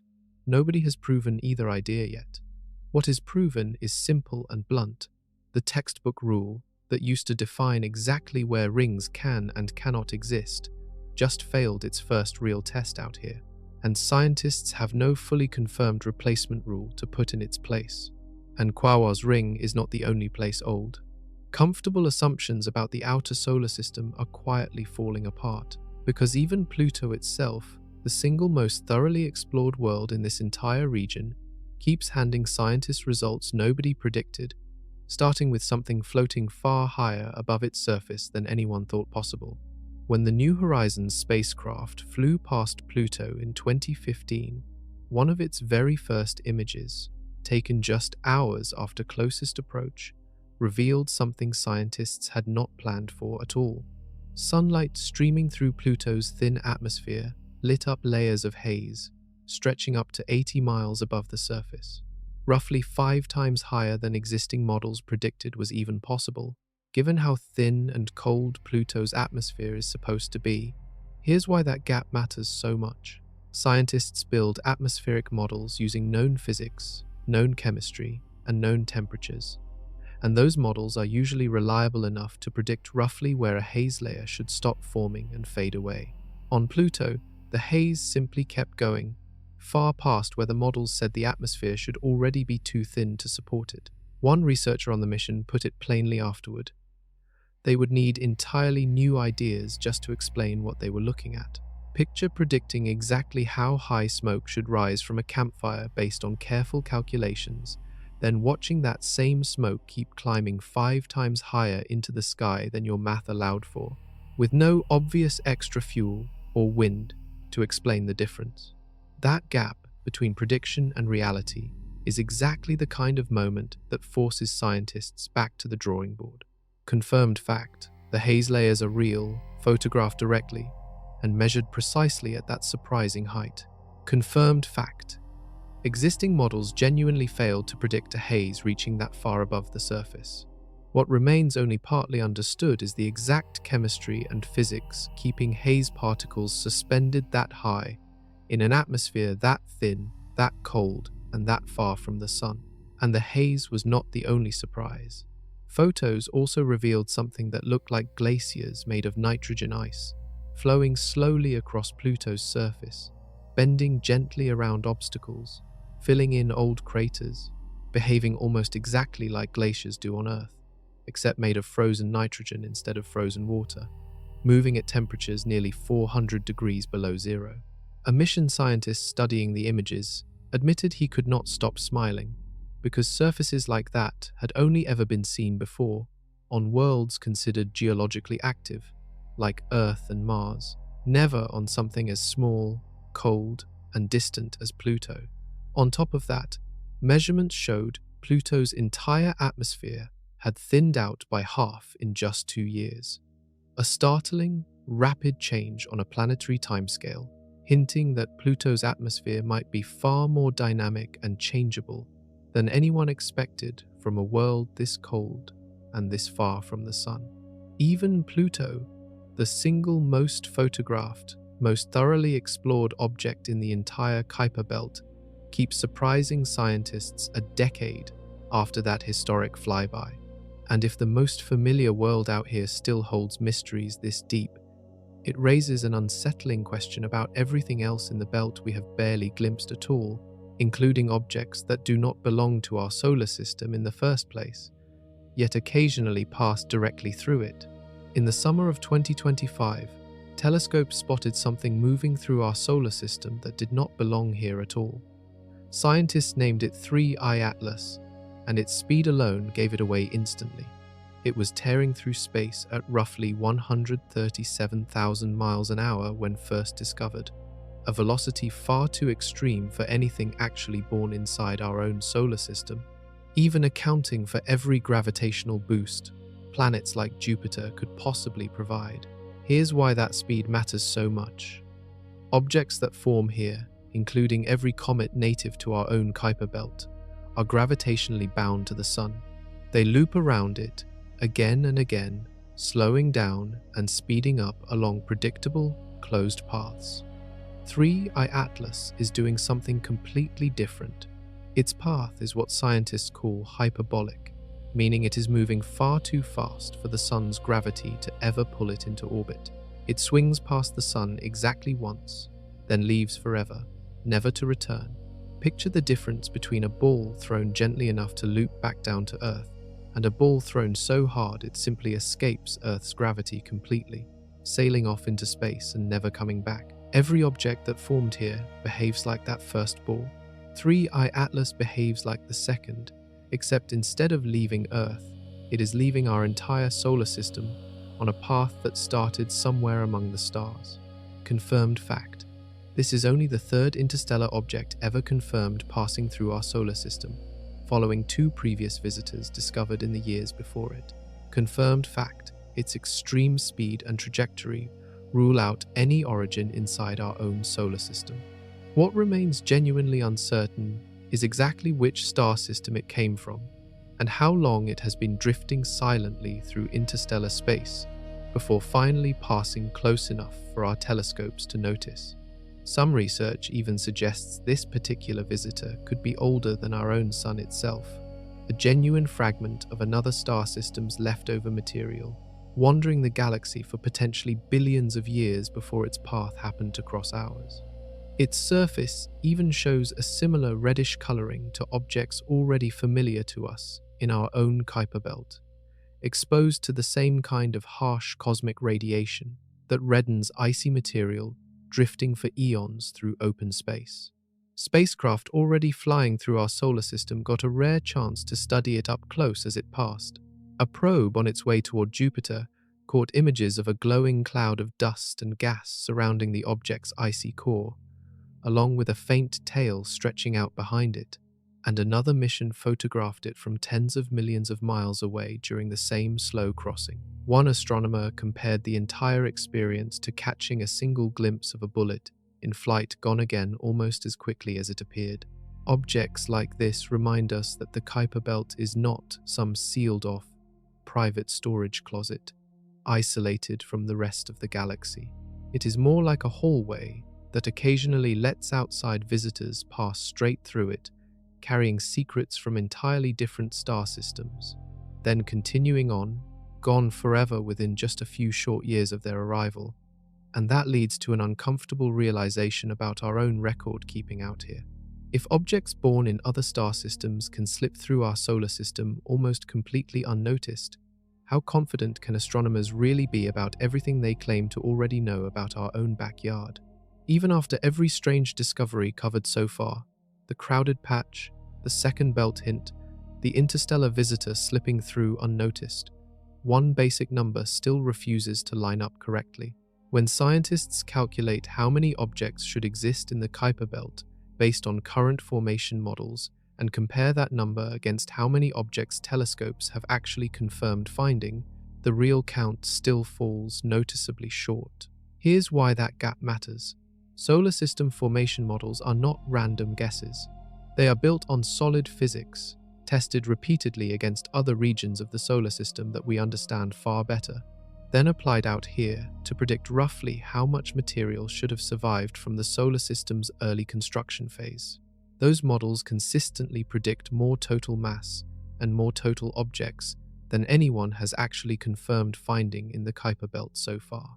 Picture ordering a large pizza, cutting it into the number of slices the recipe says it should produce, and then discovering, once you count them, that a third of the slices are simply missing from the box, with no crumbs, no mess, nothing to explain where they went. That is roughly the situation astronomers face with the missing mass problem in the Kuiper belt. Confirmed fact: the shortfall between predicted and observed material is real, and it has shown up consistently across multiple independent studies, using different telescopes and different detection methods. What remains genuinely unresolved is the actual explanation. Are there simply enormous numbers of small, faint objects still hiding out there, too dim for any current telescope to detect reliably? Did something happen early in the solar system's history that physically removed a huge portion of this material, flinging it out of the solar system entirely, or dragging it down into the sun? Or are the underlying formation models themselves slightly wrong, overestimating how much material should have ended up out here in the first place? Every one of these explanations remains genuinely on the table, actively debated by different research teams who each have real evidence supporting their own preferred answer, without any evidence strong enough yet to fully settle the disagreement. There is a strange twist buried inside this shortfall too. Even though the count of objects looks lower than expected, the overall region is still believed to hold dozens of times more material than the asteroid belt closer to the Sun, just spread across a volume of space so enormous that it still ends up looking sparse and thin by comparison. A place can be relatively empty and still hold far more material than a much smaller, busier neighborhood sitting closer to home. This is precisely the kind of open, unresolved gap that makes the Kuiper belt such an active, thrilling area of modern astronomy rather than a settled, closed book. Every one of tonight's mysteries, the missing mass, the hidden second belt, the debated Planet 9, the unexplained rings, connects back to this same core problem. Our current picture of the outer solar system is built on genuinely incomplete data, patched together from faint, difficult observations of some of the dimmest, most distant objects humanity has ever tried to study. And incomplete data is exactly the problem one final, massive project is specifically designed to solve, once and for all, starting with the single sharpest eye ever pointed at the outer solar system. Beyond the specific targeted survey along New Horizons path, the Vera Rubin Observatory's full, decade-long mission is expected to do something on a scale never attempted before in the history of Kuiper Belt research. Current estimates suggest this single observatory could eventually multiply the total number of confirmed Kuiper Belt objects several times over, compared to everything discovered by every previous telescope combined across the past 3 decades of searching. Here's a comparison that puts that scale in perspective. Imagine every astronomer since the Kuiper Belt's first confirmed discovery in the early 1990s, working together, slowly, patiently cataloguing every object they could find, using the best telescopes available at the time. Now imagine one single new telescope switching on today, capable of potentially matching or exceeding that entire multi-decade combined effort within just the first few years of routine operation. That is the scale of change Rubin represents for this specific field of astronomy. Confirmed fact: the Rubin Observatory is fully built, operational, and actively conducting its planned decade-long survey of the entire visible sky, repeatedly, using the largest digital camera ever constructed for astronomy. Confirmed fact: its combination of enormous light-gathering power and extremely wide field of view make it uniquely suited to finding faint, slow-moving objects exactly like the ones scattered through the outer solar system. What remains ahead, genuinely uncertain, is exactly how many new objects it will find, and precisely what patterns, or lack of patterns, will emerge once that flood of new data finally arrives. Every open question raised across this entire episode depends directly on exactly this kind of large-scale, unbiased data. Is there really a hidden planet shepherding distant orbits? Or does the clustering evidence fade away once thousands of new objects are added and searched, using identical, carefully tracked methods? Is there truly a second belt hiding beyond the Kuiper cliff? Or was that early hint just a small sample fluke waiting to be confirmed or denied by a much larger set of discoveries?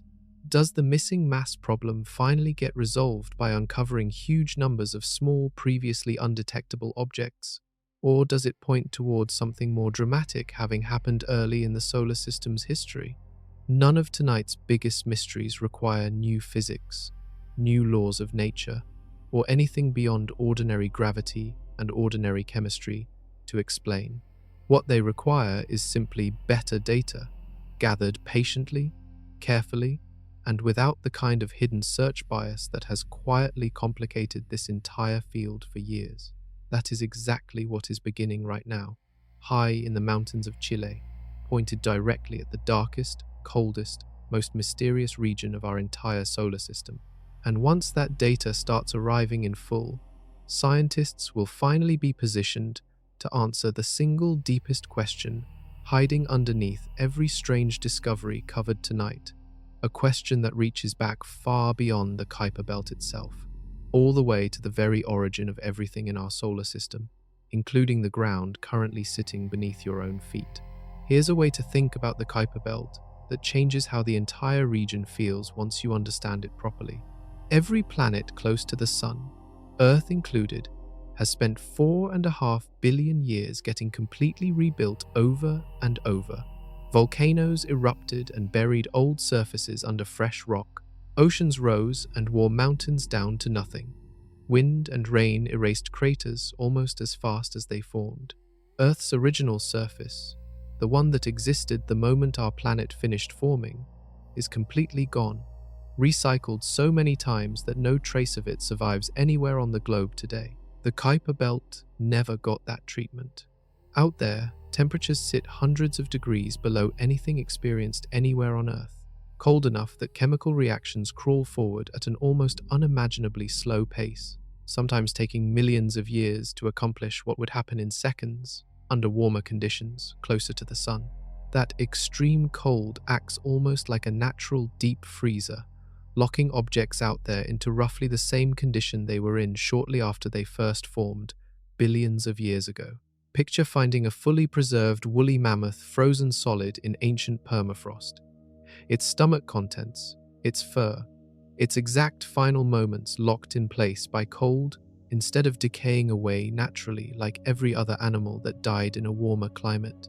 Kuiper belt objects are essentially the planetary version of that mammoth, preserved intact by extreme cold, holding on to direct physical evidence of conditions that existed at the solar system's birth, evidence that vanished completely everywhere closer to the sun a very long time ago. Confirmed fact. This preservation effect is well established, verified directly through the New Horizons flyby of both Pluto and Arrokoth, where scientists found genuinely ancient, largely unaltered material still present on the surface. That is precisely why Arrokoth's gentle, snowman-shaped formation mattered so much earlier in this episode. It is not simply one strange, isolated object. It may represent a frozen, first-hand snapshot of exactly how countless building blocks across our entire solar system first came together. Information that could never have survived anywhere warmer, anywhere closer to the sun, anywhere less isolated than this specific frozen, forgotten edge of everything. Every single mystery covered across this entire episode connects back to this same core idea: the gentle collisions, the mysterious rings existing where physics says they should not, the possible oceans hiding beneath ice on far distant dwarf planets, the exiled orbits pointing mysteriously in the same direction. Each one is a preserved, physical clue about the exact process that built every single planet in our solar system, Earth fully included, out of nothing but drifting ice and dust 4.5 billion years ago, far more than just a strange curiosity happening disconnected from anything that matters here. Understanding the Kuiper belt is not really about understanding some distant, frozen junk drawer at the far edge of the solar system at all. It is about understanding our own origin story, written in ice, frozen solid, and waiting out there in the dark for a telescope powerful enough and patient enough to finally read it properly. Here is a number that sounds like a contradiction until you actually picture it. The Kuiper belt is enormous, stretched across a donut-shaped region of space, roughly 20 times wider than the entire asteroid belt between Mars and Jupiter, holding an estimated 100,000 objects wider than 60 miles across, and likely trillions of smaller icy chunks scattered throughout. And yet, if you gathered up every single piece of material in that entire vast region and crushed it all together into one solid ball, the total mass would still add up to only about 1/10 of the mass of Earth. Picture an empty football stadium, so large it could swallow an entire city block, holding only a few scattered handfuls of gravel spread thin across the ground, echoing in all that open space. That is roughly the paradox of the Kuiper belt. Enormous in size, practically weightless in comparison, mostly empty space, with just enough scattered material floating through it to remind you the space is not completely empty at all. Confirmed fact.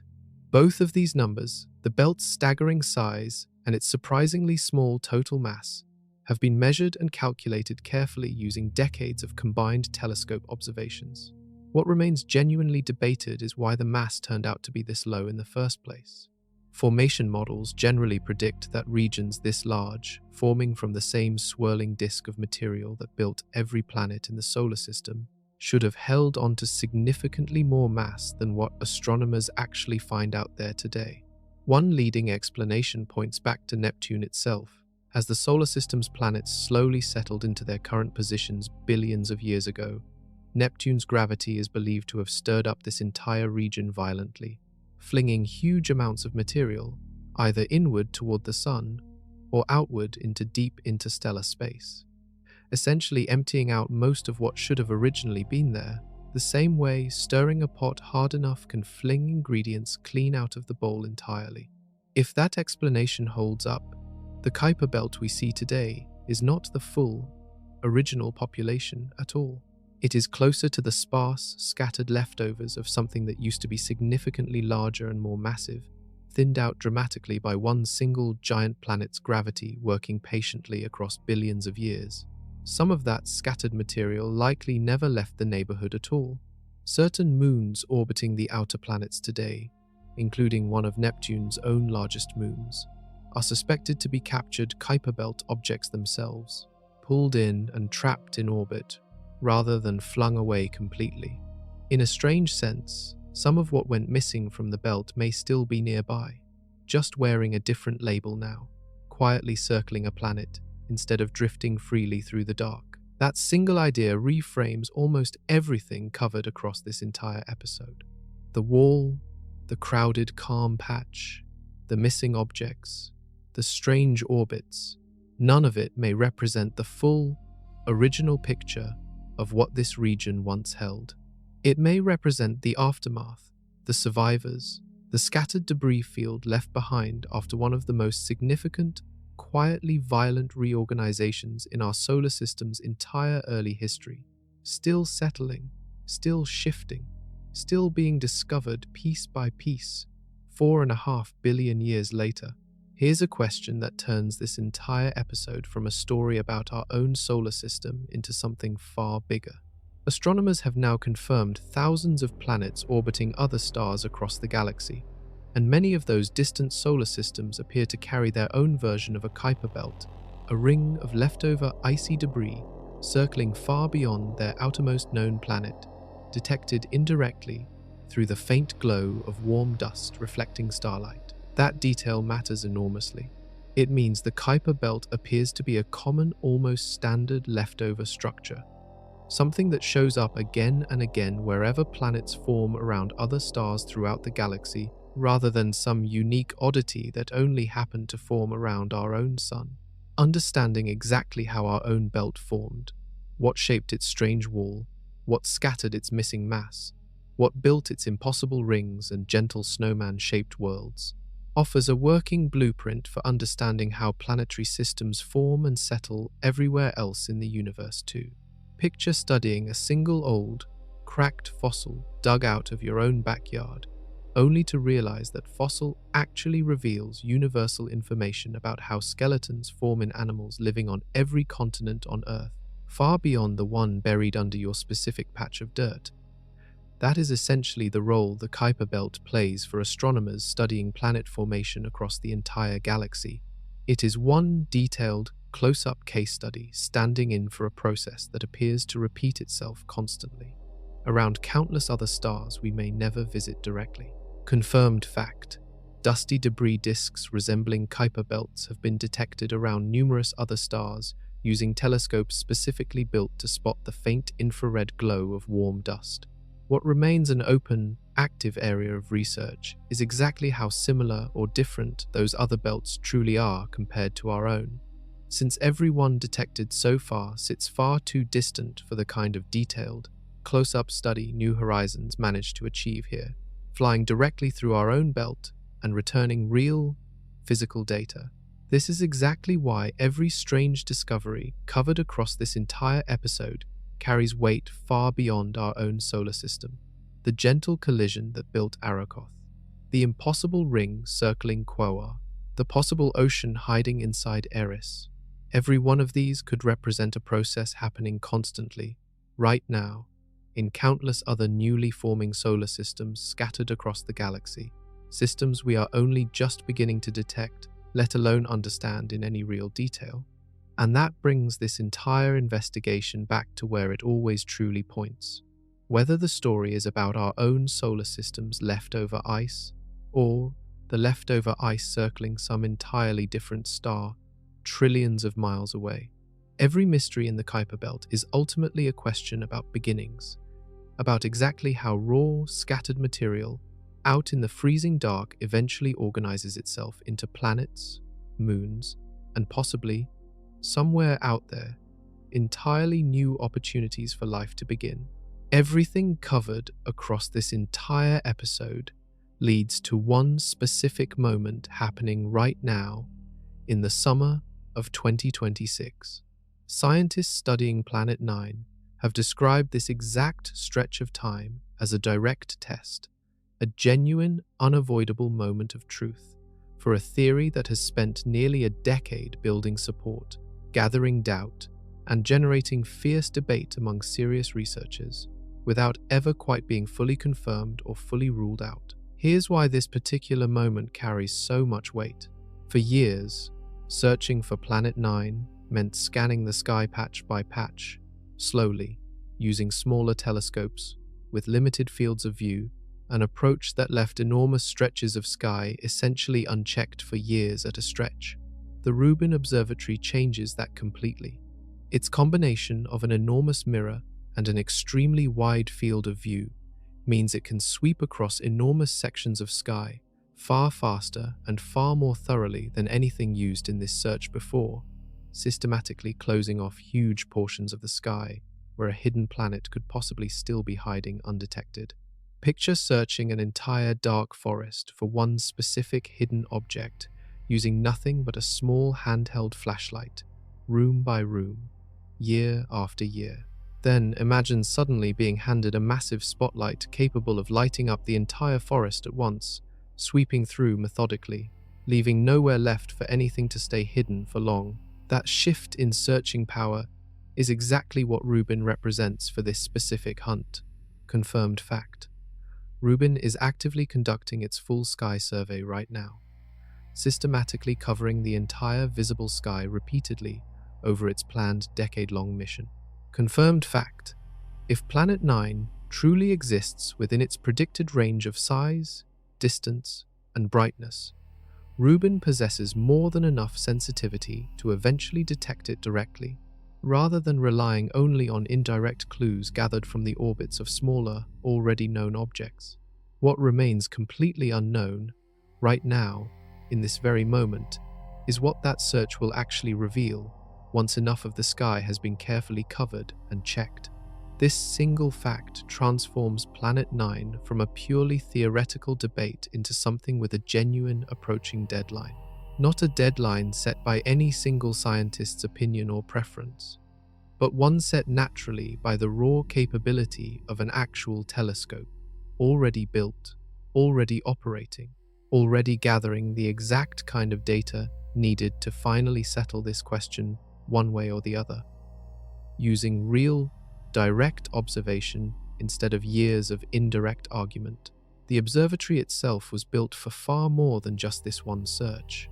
Every single night it operates, it captures detailed images of the entire visible sky, cataloging everything from nearby asteroids to exploding stars in distant galaxies, all as part of one continuous survey.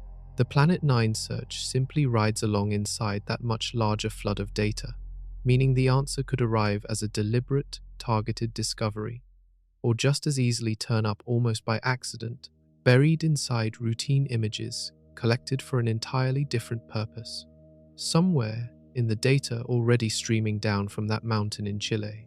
Arriving right now, tonight, while you listen to this, the actual answer to nearly every mystery covered across this entire episode may already be sitting quietly inside the numbers, waiting patiently for a research team to notice it, confirm it, and finally announce it to the rest of the world.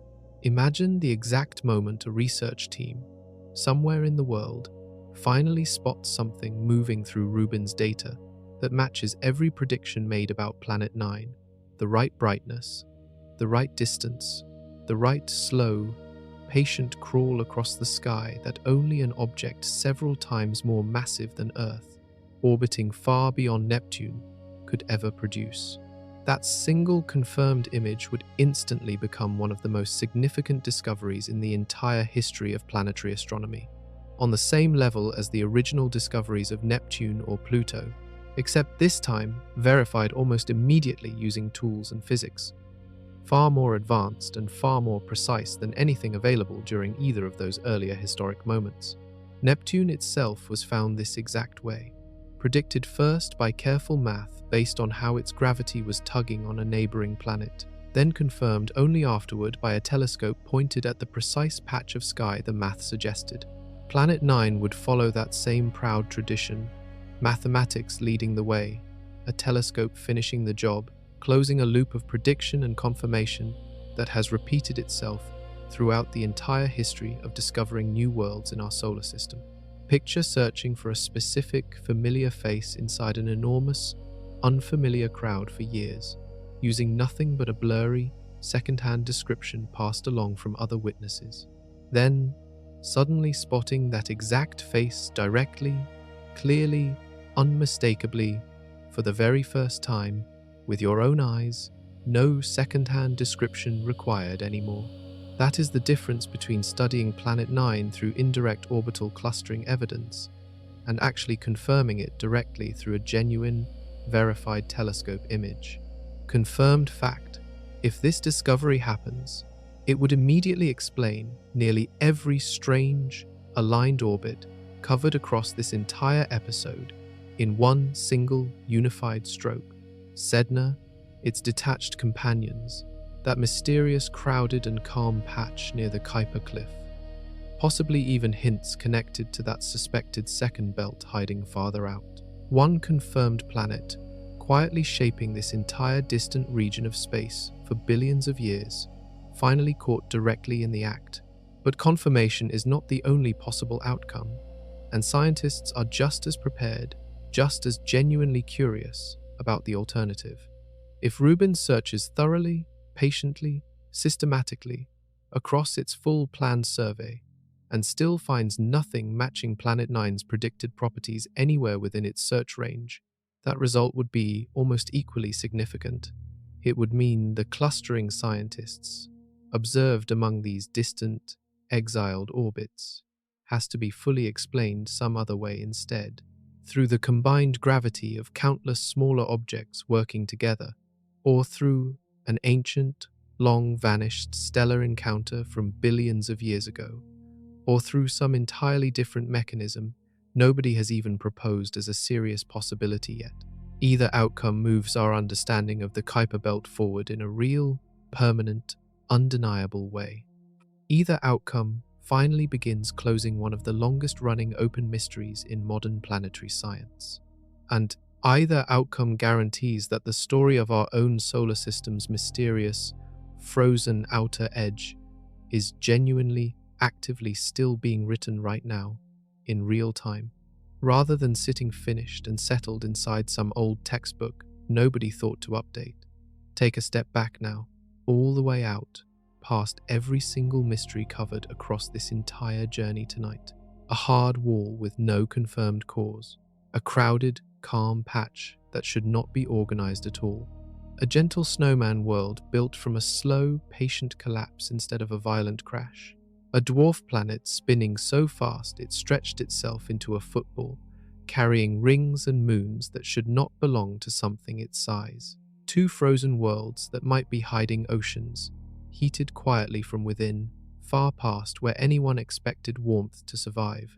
A ring circling another world in a place physics says rings cannot exist. Exiled orbits pointing mysteriously in the same direction, hinting at either a hidden planet, a long-vanished passing star, or the patient combined pull of billions of smaller objects working together in the dark. An interstellar visitor older than our own sun, slipping silently through, then vanishing again within a matter of months. And now, a single, massive new telescope, finally switched on, capable of testing nearly every one of these open questions directly, for the very first time in human history. Here is the part worth sitting with, quietly, before we close tonight's journey. Every one of these mysteries lives in what most people picture as the emptiest, most boring, most forgotten corner of our entire solar system.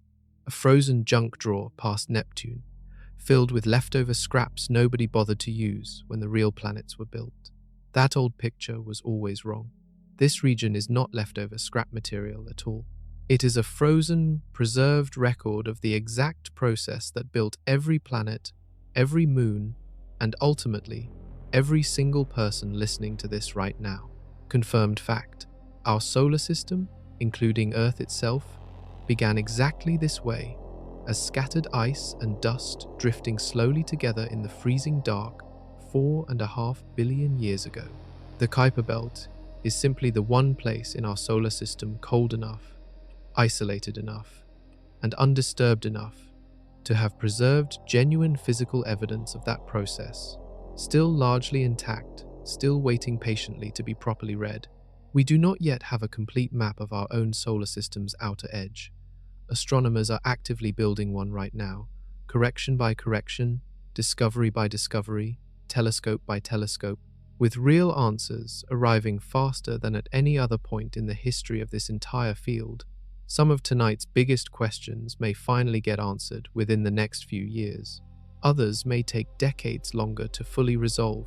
Consider how young this entire field of study really is.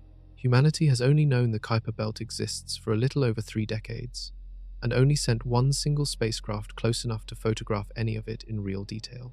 Compare that to how long people have studied the nearby planets, mapped by telescope for centuries. By that measure, this entire region is barely past its first introduction, and the most surprising discoveries may still be waiting well ahead of us, rather than safely behind us.